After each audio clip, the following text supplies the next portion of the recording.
Survive 30 days in -20 degrees Celsius to win a $500,000 prize. 3 strangers, without any tools, are only provided with a large amount of food by the show. How many days could you last? A crew member fired a flare into the sky, and the contestants immediately rushed ashore toward the airdrop. They soon spotted a moose weighing over 1,000 pounds. Eating sparingly, this should suffice until their departure. The priority now is to find tools to cut the meat. Viewers of Bear and ED know that striking stones can produce sharp edges, though it's harder than it seems. Even Nathan, skilled in survival techniques, struggled to make a usable tool. To prevent the meat from spoiling, they hurried to clean the organs. Anne, with experience in handling moose, continuously sliced with a stone knife to make a large cut, reaching inside to pull out the organs. Processing the moose took a lot of time. They had to split up to build shelters.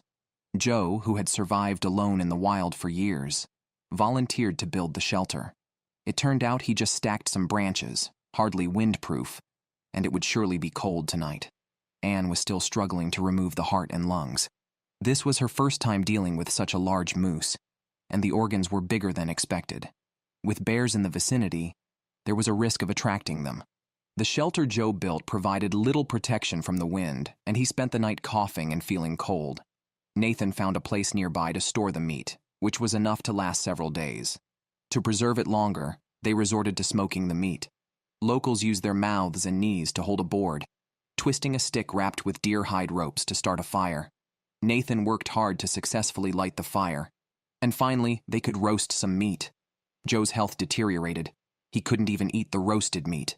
Realizing the prize money wasn't worth his life, he decided to signal the crew with a flare and left on a boat, leaving Anne and Nathan behind. Just on the second day, the trio was down to 2. Although Joe had quit, a neighboring bear seemed interested in joining, likely enticed by the food. Nathan and Anne were not pleased with this new member. Their main task now was to smoke the large deer legs, using deerskin to create a simple chimney for the meat. The temperature was extremely low at night, with continuous snowfall. Nathan shivered through the night, unable to sleep. The blizzard soaked their shelter, and they had to repair it today to keep the food and themselves dry, stacking branches on the tent to create a waterproof barrier. The Arctic environment was harsh, and it was difficult to stay warm. Worse still, bear roars at night frightened Nathan, who went out to see the bear sneaking some food. Furious, he threw a stone at it. Although it quieted down, it didn't bring much comfort. Nathan thought all night and felt the bear was too dangerous. He wanted to be there for his child's growth, and chose to quit the challenge. Anne was shocked to hear this news. She hadn't expected that living together in the wilderness would end up as surviving alone. She thought about persuading Nathan to persist, but he wasn't listening. He went to the shore, fired a flare, and left. Now, with more than 20 days left, Anne had to survive alone in the Arctic. She had to handle everything herself, which was several times more difficult. However, the thought of winning $500,000 all to herself immediately energized her. The only problem was the neighboring bear that came nightly to steal food. Even with Joe and Nathan around, they couldn't subdue it. Anne consoled herself that there was still plenty of meat left. Unexpectedly, the bear became bolder, brazenly eating in front of her and seeming quite pleased. Once the bear was full, Anne quickly dragged the remains farther from the camp. With her small stature, she could only move them slowly. With 15 days left to complete the challenge, it was uncertain if she could make it. Who would have thought that eating dried meat every day in the wilderness would hurt her gums? Anne needed fresh food from hunting. She had wanted to make a bow and arrow, but the stone knife was too ineffective to be sharpened conveniently. She gave up and looked for another tool. Moose bones nearby seemed good enough to stun prey. The most common prey around was the grouse. Although Anne was weakened, she was very confident in her hunting skills. Spotting a grouse from a distance, she slowly approached it from behind and, without it noticing, hurled the bone hard. Surprisingly, she knocked the grouse out with one hit. After simple processing, she roasted the meat over the fire. It wasn't as delicious as moose meat, but was very tasty nonetheless.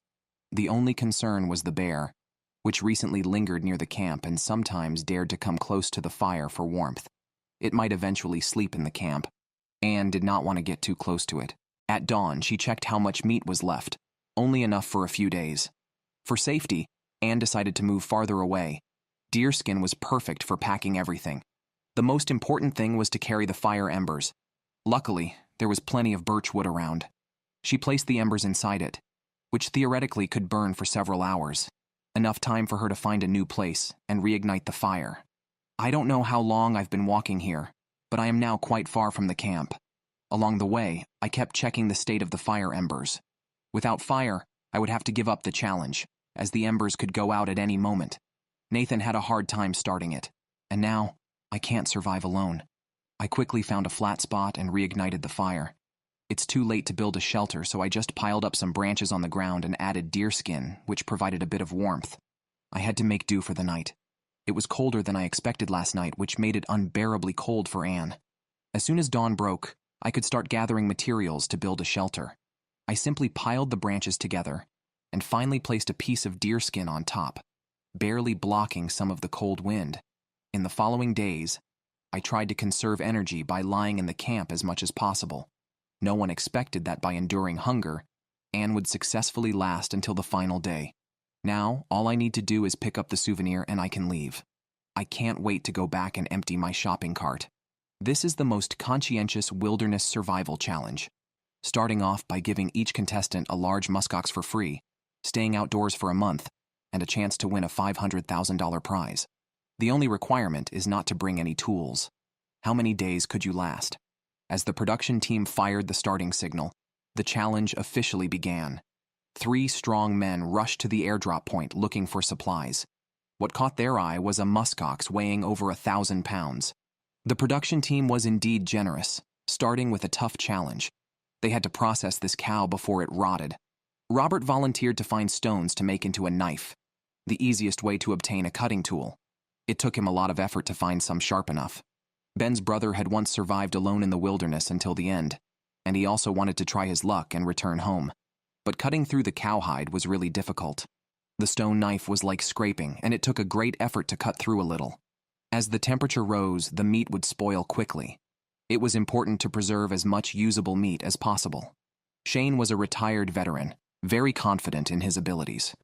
Although there were black bears nearby, he wasn't worried about being attacked. However, he was concerned that the bears might come to steal the meat. It took a lot of effort for the 3 of them to successfully detach a leg. This large piece of meat would last them several days. Ben now needed to find a way to preserve the meat. There was no time to smoke it over a fire, so he had to cool it in water. This temporarily prevented the meat from spoiling too quickly. He carefully observed the surroundings. There were many fresh bear tracks on the ground. Hopefully, the scent of the meat hadn't reached them. With a little time before dark, they had to detach all the legs. Everyone exerted all their strength to cut off the meat. Several stone knives broke in the process. After working hard for most of the day, they barely managed to process the meat. As night approached, they didn't even have time to make fire or build shelters. With temperatures just below 0, they simply covered themselves with some branches for the night, shivering through the cold.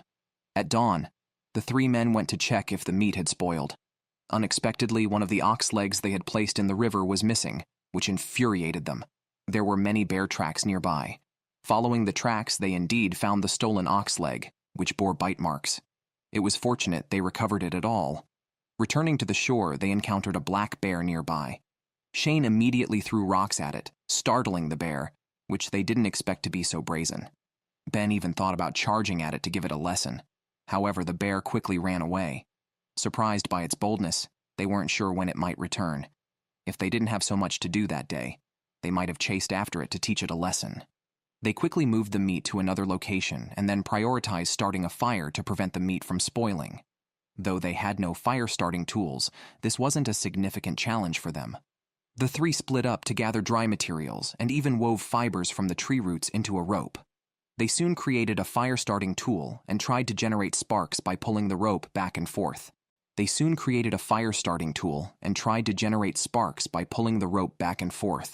Although smoke began to appear, the rope snapped, and after several attempts, they still couldn't start a fire. The situation worsened as the bear returned to steal the meat.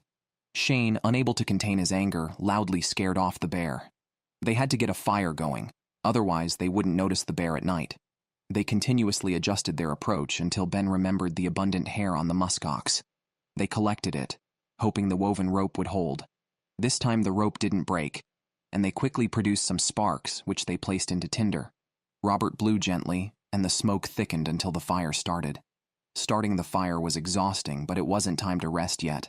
They hurried to smoke the meat, placing the large ox leg over the fire, which needed to smoke for several days. Ben cut as much meat as possible to eat, and even used the tendons as fishing line. The stone knives were inconvenient, causing many cuts on their hands. To deter the bear from stealing, they even burned the unprocessed remains of the muskox, a harsh measure. After spending so much time in the wilderness, they could finally sit down and taste the beef, which was tougher than expected. It wasn't suitable for those with poor teeth. They missed the beefsteak from home and strongly suggested that the production team provide tastier food next time. After eating and drinking their fill, they gathered around the fire to rest. I wondered how they could sleep in such cold. Shane, unable to bear being woken by the cold, planned to build a stove at first light. He slightly excavated a slope, stacked some stones, and based on this, constructed a simple shelter, which looked quite nice. They believed they would sleep well that night. It rained during the night, but fortunately, they had built the shelter during the day, sparing them from getting wet. To sleep more comfortably, they planned to use the smoked ox hide as bed sheets. More hides would have been even better. Lying on the ox hide was much more comfortable than a hotel bed. Now, with everything they needed, one might think they were on vacation. This contestant is definitely the best at enjoying himself.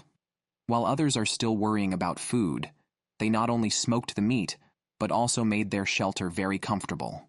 Now, they plan to team up to make fishing rods.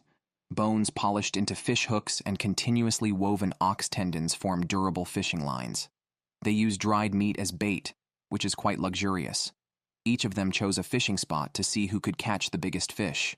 The wind here is stronger than expected, and the waves keep pushing the bait ashore. Soon, Robert gave up, leaving only Shane persisting. But unfortunately, he caught nothing all day and had to go back to gnawing on dried beef. Ben heard a squirrel's call in the bushes, and, having never eaten one, decided to catch it. He threw a stone and surprisingly hit it, showing great skill.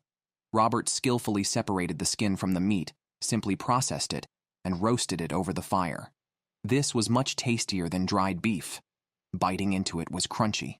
With time on their hands, the three went to the river to practice pottery. Shane and Ben quickly made what looked like decent pots and placed them next to the fire to dry. Unexpectedly, the items exploded, but fortunately, no one was hurt. It seems their pottery skills have room for improvement. Shane planned to grind bones into powder to mix into the clay for added hardness, which significantly improved the results. Now, the meat tasted even better. Ben also made a hatchet, though he regretted not seeing any black bears to test its effectiveness. Unknowingly, they had been here for 28 days, either gnawing on dried meat or fishing by the sea. Isn't this the retirement life others envy? After fishing for so many days, they had learned the habits of the fish and were determined to catch one today. Suddenly, there was movement on Shane's hook. Ben immediately rushed to help, and before the fish knew it, it was hit several times. They finally caught a fish before leaving, satisfying Shane. Seeing them carry the big fish back to camp left Robert stunned. Processing such a big fish was very easy, and he hadn't tasted fresh meat in a long time. He took a piece directly to his mouth, and it was delicious. They grilled the rest over the fire, which tasted much better than dried meat. Now they wished they could replace all the dried meat with fish. It must be said that they ate too comfortably during this challenge. It felt more considerate than a vacation. With a chance to win $500,000, is it still possible to sign up now? Today is the day they leave. And actually, they wanted to stay a few more days. Unfortunately, the production team didn't want to continue and told them to pack up and leave. Thus, they completed the challenge happily. There is now a chance to become rich overnight.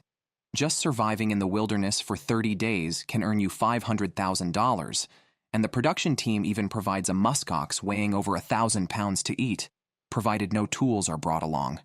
How many days could you last? The familiar flare burst into the sky, and the three strangers immediately rushed ashore towards the airdrop point. The 1,000-pound muskox was lying on the ground, still warm. They had to clean the innards before the meat spoiled, and they needed to find suitable stones to craft cutting tools.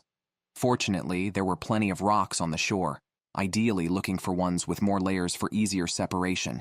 It took quite some effort to get satisfactory stone tools. Shane is a retired veteran with extensive survival skills and handles stone knives with ease.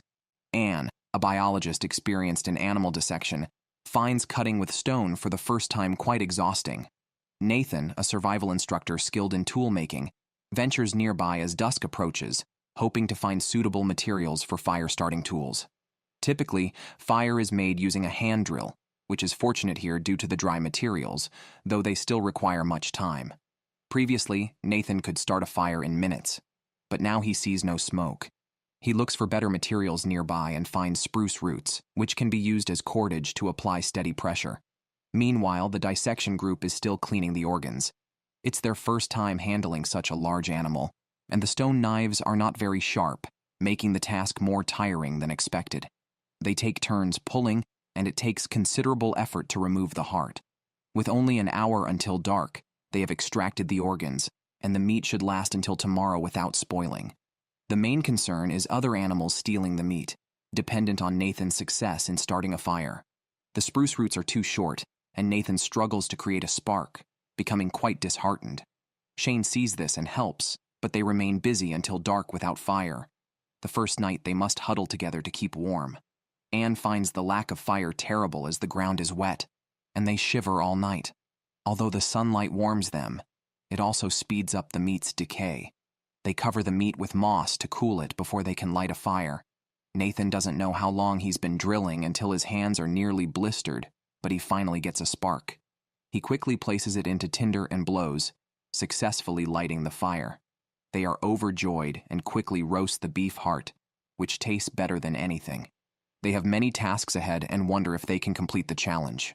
With thousands of pounds of beef, 3 people can't eat it all quickly. To avoid waste, they build a simple smoking rack, cutting the meat into smaller pieces, hoping to preserve it longer through smoking, which will take several days. However, the weather is uncooperative, raining lightly since last night, and their clothes never dry. They've been busy and only now remember to build a shelter. The meat gets wet, but fortunately, the fire remains lit. Now, the priority is to build a shelter and move the dried meat. They are not in good spirits, but endure discomfort to gather wood nearby and quickly build a simple shelter, barely fitting 2 people while the third keeps the fire.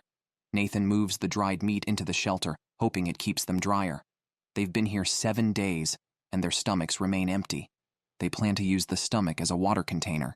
Shane suggests eating its contents to soothe their stomachs, though it looks unpleasant, but smells like broccoli. Nathan thinks it might be okay to eat. After heating by the fire, Anne, despite feeling nauseous, eats it, finding it tastes like chewing tobacco. Perhaps it would taste better with dried meat. Injuries in the wilderness are especially prone to infection. They slowly boil ash in water, and after it cools, they mix in some other substances to use it like soap. There are many cinnamon trees nearby, and they burn some in the fire, infusing the smoked meat with a fragrant aroma. The smoking seems to be going well, but the camp lacks insulation. Shane plans to make a larger animal skin blanket for warmth, as cutting with stone tools takes a lot of time. Nathan thinks the stones are pretty good, and he goes to the shore to look for better ones. While Shane is showing off his stone tools, the smoking rack suddenly catches fire. They can't extinguish it, and can only watch as the dried meat turns to ashes. Nathan rushes back when he sees the smoke, not expecting all the meat to be gone after only a brief absence. Anne panics as she doesn't know how to hunt, and it's difficult to survive on the remaining meat. Nathan has severe stomach pains, making it hard for him to stand. He needs other nutrients to soothe his stomach. Anne suggests grinding antlers into powder for their mineral content, hoping it would help. However, Nathan's stomach pain persists overnight.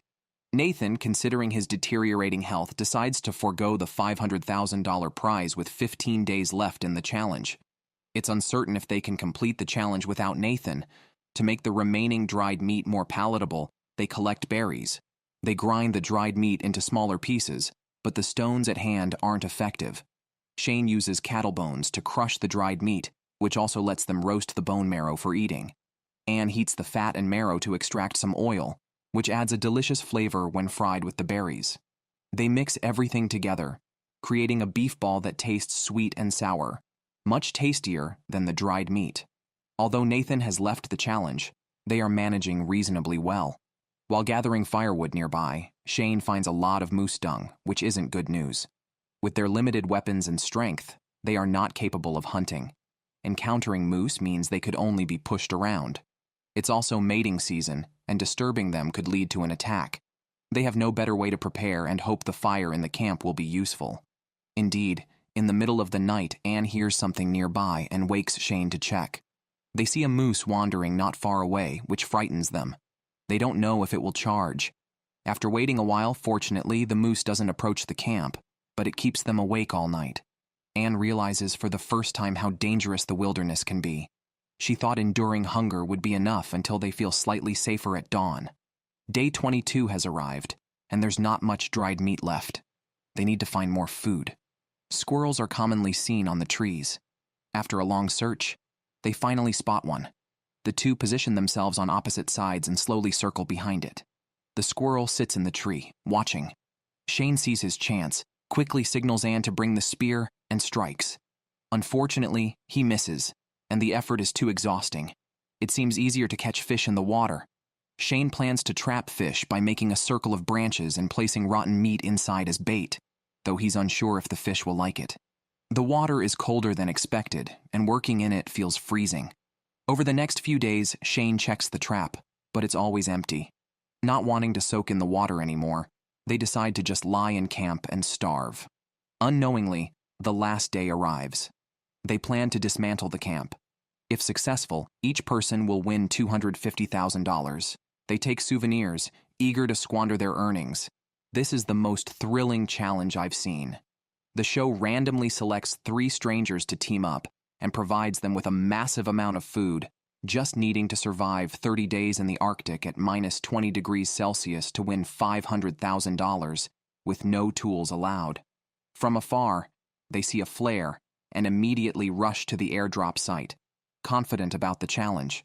But seeing a moose lying on the ground, they panic slightly, having never dealt with such a large animal. Now, it's crucial to find rocks to fashion cutting tools to clean the innards.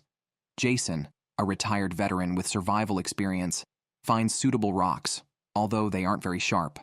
Nathan, a hunter, struggles to make the first cut using stone tools. Amy, a forest ranger familiar with local plants, notices signs of black bears nearby and worries the moose might attract them. With a couple of hours until dark, she plans to collect more wood to build a better shelter. Jason wants Amy's help making ropes from the fur while he gathers wood for the shelter. Amy quickly processes the fur, removing excess hair. Nathan, working alone on the moose, worries about contaminating the meat by accidentally cutting the stomach. He finds the stone tools frustrating as they quickly blunt and need constant sharpening, praying to finish before dark. When the shelter is nearly complete, it's time to start a fire. They try the traditional bow drill method, but despite the smoke, no sparks are produced.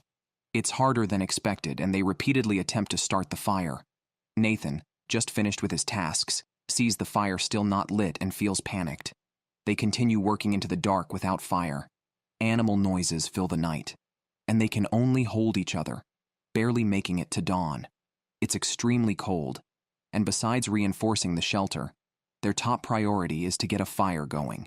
This time, they prepare drier materials, but with little success. A large chunk of meat sits uneaten. Amy suggests eating bone marrow, the only food they don't need to cook. They smash the bones with stones, quickly revealing the fresh-smelling marrow inside, providing them with much-needed warmth and comfort. They continued trying to start a fire. One person pressed down, while the other 2 pulled back and forth. Despite their efforts, it was still ineffective. Jason could only add grease to lubricate it. This made the friction much smoother. Soon, white smoke started to appear, followed by a tiny spark. Jason quickly placed it into the tinder and, by continuously fanning and blowing, finally managed to start the fire. It was indeed a difficult task. They didn't know what other challenges awaited them. You wouldn't expect that deer heart could be eaten this way. She first cut a slit in the outer layer, then poured berries into the heart cavity. They placed it on a stone and slowly cooked it with the heat of the flames. They were unsure about the taste, but they seemed to enjoy it immensely. They had been there for 4 days, preparing to turn the deer tendons into ropes. These tendons had to be torn and twisted into strands. Amy tried to process the heart's outer skin into a container, while there was still a lot of unprocessed meat from the moose. They weren't worried about black bears possibly coming around. As the weather grew colder, they didn't plan on smoking the meat. They left it as it was without worrying about it rotting. Unexpectedly, it started to snow. Snow melted on the roof and dripped into the camp. Amy's health was deteriorating while staying here. They didn't know how to improve the shelter, which was even less dry than the small grove outside. Jason suggested building a new shelter outside. Amy and Nathan also thought it was a good idea. The three collected a lot of wood nearby. To avoid previous issues, they built a different type of structure. Working in the snow, they were soaked through. Amy felt her body temperature drop significantly. Jason could only make her drink more hot water. Amy returned to the previous camp to dry off. She was starting to catch a cold and hoped the hot water would help. Once Amy warmed up a bit, she went to the moose and took a calf. She planned to add its fur to her shoes to keep her feet from staying wet. It was a good idea, but using stone tools was really exhausting. It took her a lot of effort to make them. Meanwhile, the new shelter was almost finished. They hoped to have a good night's sleep.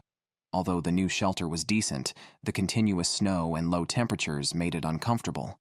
Even with a fire nearby, it felt extremely cold. They could only drink more hot water each day. To make the stomach last longer, Jason was making a coil basket for support, which would make boiling water more convenient. They put hot stones into the water, and soon they had a pot of hot drink. Now, with temperatures just below freezing, Amy's health was getting worse. She often felt dizzy, nauseous, and wanted to vomit. She could only rest as much as possible at the camp. By the 14th day, Amy's health had not improved. She lay on the ground completely listless. For safety, they called a doctor. After a brief examination, he advised Amy to go to the hospital for a thorough checkup. After much thought, Amy had no choice but to give up and quit the challenge. With the team down one member, the need for firewood didn't decrease. More physical effort was required, and it was uncertain if they could successfully complete the challenge.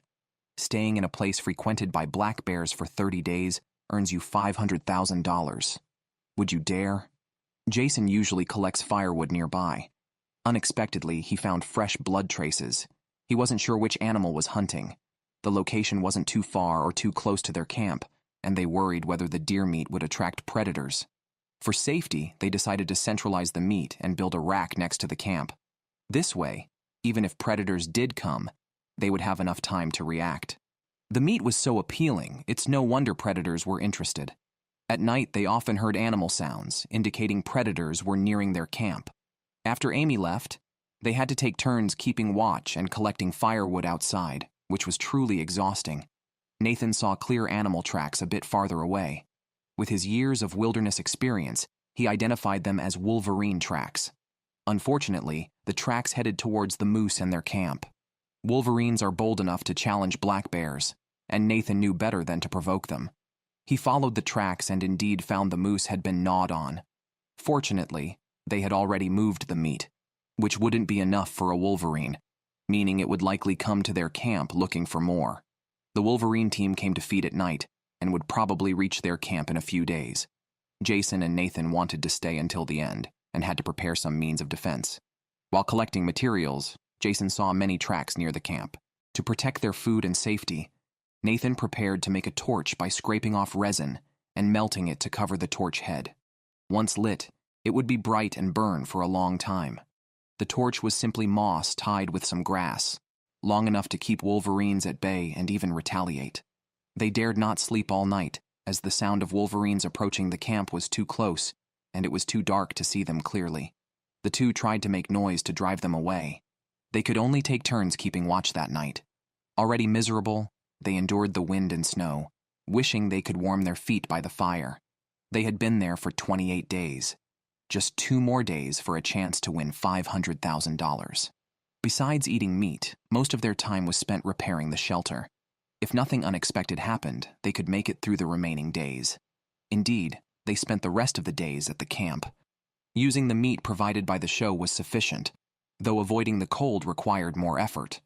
Regardless, they successfully stayed for 30 days.